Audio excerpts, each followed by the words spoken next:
Welcome back, everybody, to another episode of the Blue View podcast. Today, we are here to talk about the game against Sheffield United. We've won 4-1, as you will know if you watched it, and it was a brilliant game, really. So today, we've actually got a guest on with us for this match review. Usually, we do match reviews on our own. Me and Dubois, we did one before against Krasnodar, but we've managed to get a very, very good Chelsea account on from the community, which you will know. So it's going to be CFC Yaya. Would you like to introduce yourself? Yo, what's going on, guys? It's good. Thanks for coming on, agreeing to coming on, talking about the game for us, with us. It's going to be a very simple episode, guys. We're just going to go through three players who we thought played really, really well today. So we're going to start off with the main one. It's going to be Hakim Ziyech. So, Dubois, what did you think about his performance in particular today? Oh, I'm running out of words for Ziyech, man. This guy, every time he plays, he's upping his game to another level. And today, we're seeing the best of Ziyech. Admittedly, I think he didn't start the best. He was, his passes weren't as accurate as they normally are. So that's one thing. But again, with a player like Ziyech, you got to realize that he's creative and he'll be expansive with his passes and he'll make those passes that other players won't attempt. So I think we shouldn't really look too much upon that because, more often than not, he will find that pass. And second half, especially, we saw him and why we bought him really for a bargain as well. I thought he was man of the match, rightly so. And everything about him, it was arrogant, and it was a good arrogance that I think Chelsea really, really needed, that we didn't have, especially last season with Willian. And now we've got Ziyech, and I literally run out of words to describe him. I think he was our best player. And if he can improve upon this, then, he'll very quickly become one of the best in the league, I reckon. So it's early days, but the signs are incredible. Yeah, so Yaya, do you have anything to add to that, really? Because for me, I'm going to, after you've spoken, I'm going to whip off a few stats that I've got from Ziyech today, which I thought was, ridiculous. But do you have anything particular to add to what Dubois just said about Ziyech? I mean, Dubois has been spot on, but, like I said, after Hazard, we've just lacked that kind of, creativity from the wing. And I think Ziyech, he's just, he's added that to us. It's a whole other dimension. His near post passing, as soon as our players start to click with that, I'm telling you, we're going to be bagging goals left, right, centre. And it's forget aesthetics. Aesthetics, he's passed the test with ease. His stats that he's producing, it's not a joke. You can't make it up. Yeah, exactly. I think, as you said there about bagging goals, I think we've got 14 in our last 4 games, which is crazy. So, yeah, I mean, Ziyech was just ridiculous today. Some of the stats that I've got here, I mean, Ziyech has created 6 chances for Chelsea today, the most any Premier League players created in a single home game this season. So that was really, really good.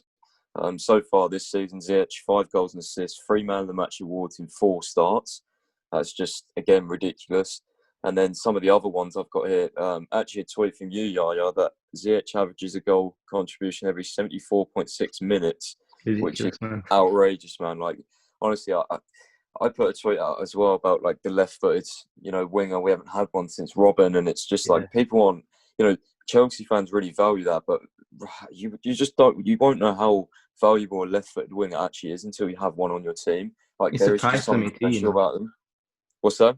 It's the price too. It's unreal, Yeah, exactly. And especially down the right, you have Reece James with his right foot. Reece James is an unreal crosser, but to have 2 unreal crosses on the same side, it's honestly, it's crazy. I'd run out of words with him, really. Hopefully he can continue this. I know he will. I mean, to be honest, I actually predicted that Werner would have the biggest impact, the quickest impact, but Ziyech probably definitely has, especially going forward. It's just ridiculous, really. So, Ziyech, one of the key talking points of today's game, guys, man of the match, of course. So another player I wanted to talk about quickly with you was Tammy Abraham. Now, I know, Yaya, you're quite a big fan of Tammy Abraham. So what did you think about his performance today? I thought, personally, for me, had really, really good hold-up play. Something me and Dubois have spoken about on a previous podcast before. We actually think that Giroud has been helping him in training quite a bit because, obviously, before... a little while ago, Tammy Abraham didn't have the best hold-up play and, link-up play wasn't really there. But this season, it seems to have really improved. So what do you think about that? Yeah, to see him, this might sound weird, but he did have a very Giroud-esque kind of play style today. His first touch, his hold-up, his flicks, his link-up is getting a lot better too. And, he's made a lot of cameo appearances this season. He's not started a lot of games, but every single game he's had an impact, you know, and you can't just brush that aside. And the fact that he's not a starter for us is just beyond me. I mean, the depth we have, we can't even complain. Yeah, the depth this season is actually crazy. Like, you've got Kovacic as well coming in, who we're going to speak about next, who's like, to have these players, you know, like when they're not even starting is just like mind blowing, really. We really are blessed this season. So, Bob, did you have anything to add to what Yaya just said about Tammy Abraham?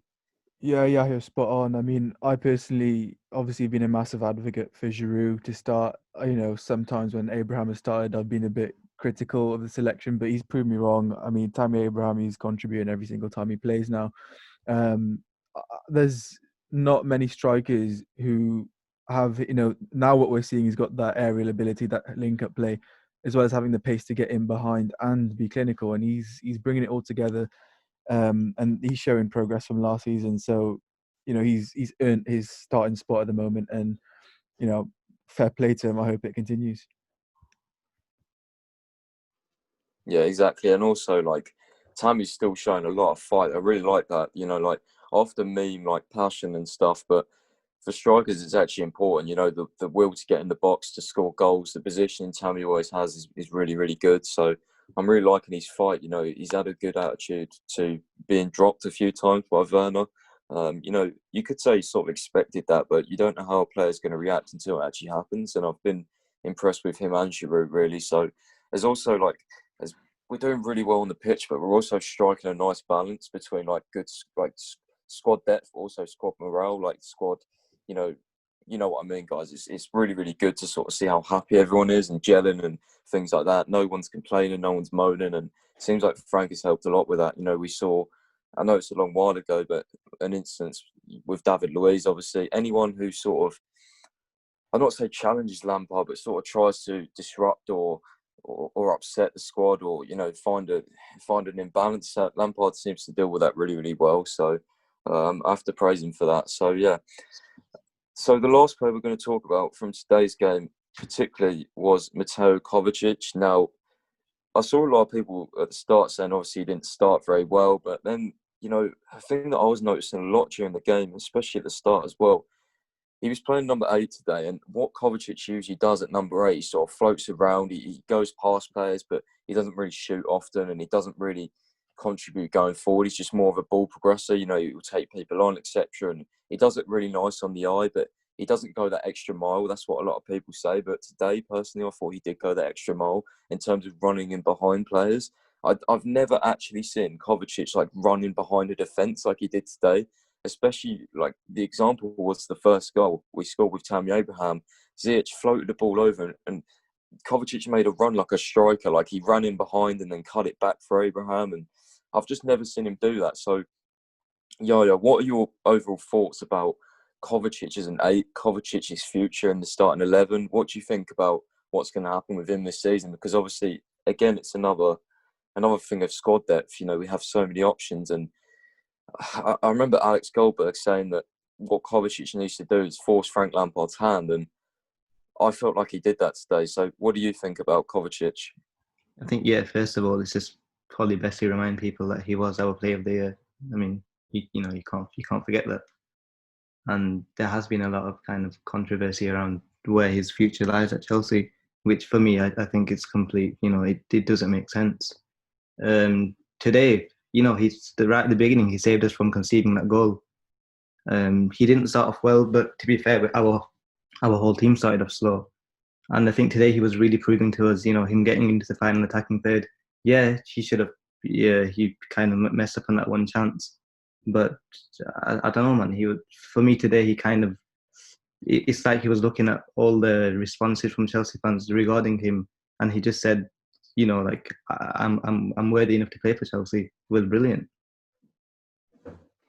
Yeah, exactly. And that's what all these players have to do, guys. When they come into the 11, if they're not playing, they have to force Frank's hand to make it into the team. It's not going to be easy. We have so much squad depth. It's not like last season where you can go like pretty much all the team you'd have as nailed on starters for certain personnel. It's not like that anymore. So it's going to be very, very interesting with Another the thing that starting people were 11s. saying, you know, people were saying he can't pass, which I find ridiculous.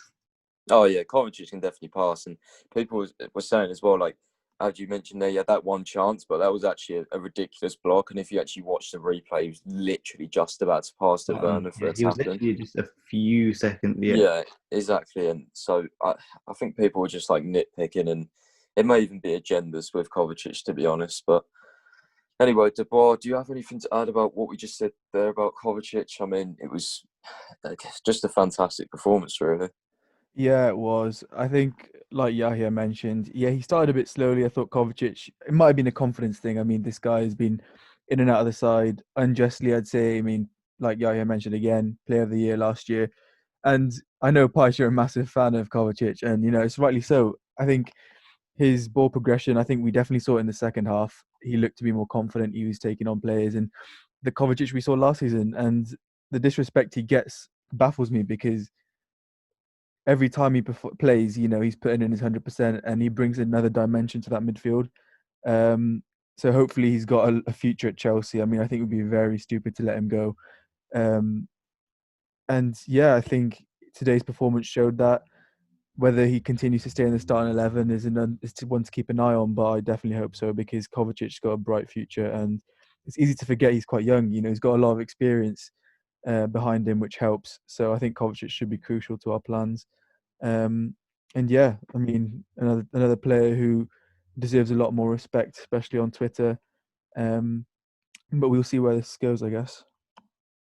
And also that he can play in a pivot as well. So it's not only 4-3-3, it's also a pivot. So it gives Frank Lampard two options there if he wants to go with either formation. So it's quite nice to have a player of Kovacic's ability on the bench if that's where it has to be honest. Even though I'm a massive fan, I'm just, if we're winning games and he's on the bench, then fair enough. It's just, when I have a problem is, when we're drawing a game or we're losing a game and we really need some impetus in the midfield, when like certain times he hasn't come on or he maybe should have started, that's when I have a problem. But again, that's down to personal opinion. So, I mean, anyway, guys, today was a fantastic day. We wanted to get this episode out for you today just to sort of go over a few things and just sort of like good vibes, really, isn't it? Today, a very, very good performance. I think we're 1 point behind the leaders, Southampton, and also 1 point behind Liverpool in second. So, what we're going to talk about lastly, guys, is our fixtures coming up. Now, we've got our 5 fixtures after the international break.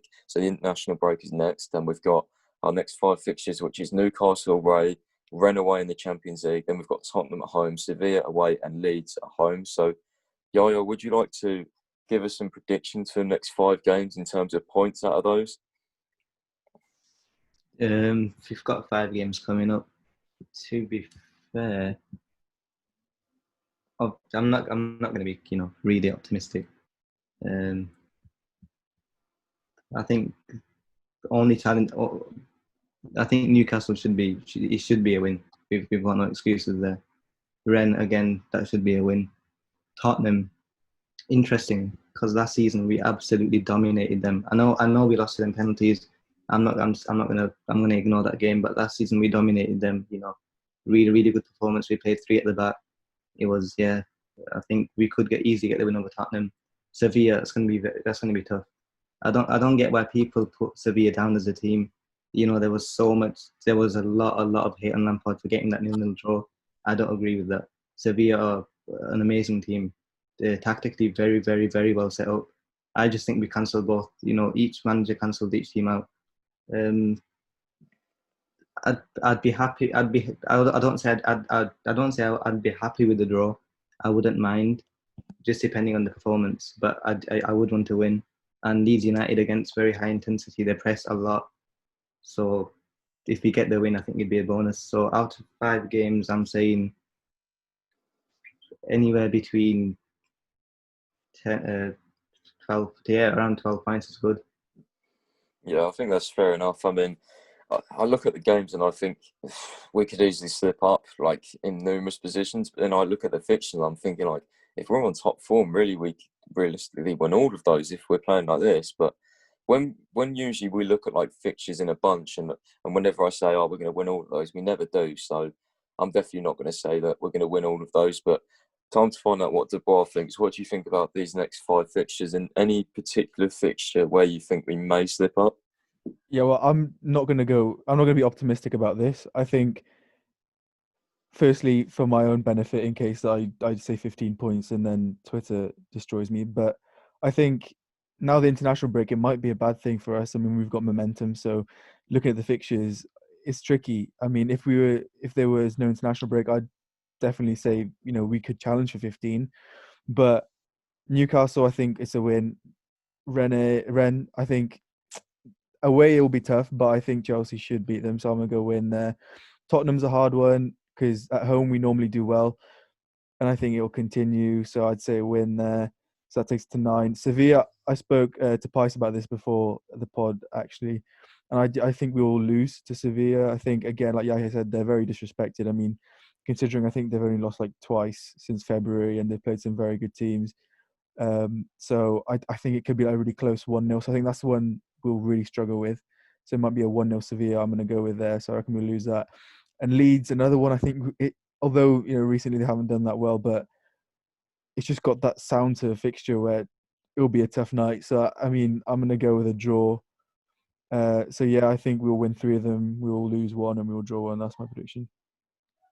Yeah, again, that's fair enough. It's easy to say we're going to win all 5 of them, with our form right now. But realistically, that would just be like ridiculous if we did that. And to be honest, out of those 5 fixtures, I'm looking forward to all of them. But the one I'm looking forward to the most is Newcastle away, because historically we don't do very well there. So it's kind of like a cursed ground for us.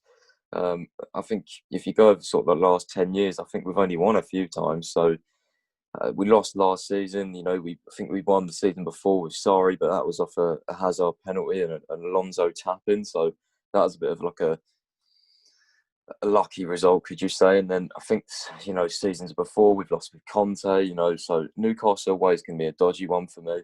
It's just that sort of ground, kind of like Everton away. I never get sort of confident for Newcastle and Everton away, but it's going to be interesting. As long as we beat Tottenham, I think is the main thing for me. That'll be very, very good result if we beat Tottenham, and also it'll like shut up a few people, rival fans who are saying, "Oh, our signings can't do it in the big games, etc. You're only playing bottom of the league and and Barnsley and all that." So I just think Spurs and Newcastle are going to be the key games in those fixtures. And then if the Champions League, if we can get a win against Rennes and then maybe get a draw away at Sevilla, I won't be too mad at that.